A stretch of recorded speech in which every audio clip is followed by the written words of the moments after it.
সদস্যকে সংক্ষিপ্ত বক্তব্য রাখবেন ১ নং ওয়ার্ডের সম্মানিত সভাপতি মাওলানা আসাদুজ্জামান সাহেব। মাওলানা আসাদুজ্জামান সাহেব।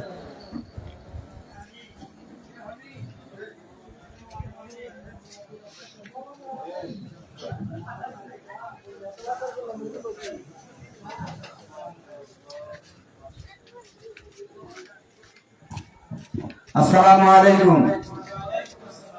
বিসমিল্লাহির রহমানির রহিম। সম্মানিত কর্মী সম্মেলনের মত বিনিময় সভায় সম্মানিত সভাপতি সাহেব, আরো উপস্থিত আছেন বিভিন্ন এলাকা থেকে উলামায়ে কেরাম, আরো এখানে উপস্থিত আছেন খেলাফত মজলিসের সম্মানিত কর্মী, আরো উপস্থিত আছেন মুফতি জমিরি সাহেব, যার কথা না বললেই নয়। আমরা একটি প্রদীপ পেয়েছি, আমরা একটি উমরের মতো উমর পেয়েছি। তিনি হলেন মুফতি জমিরি সাহেব। তিনি আমাদেরকে আশার আলো দেখিয়েছেন।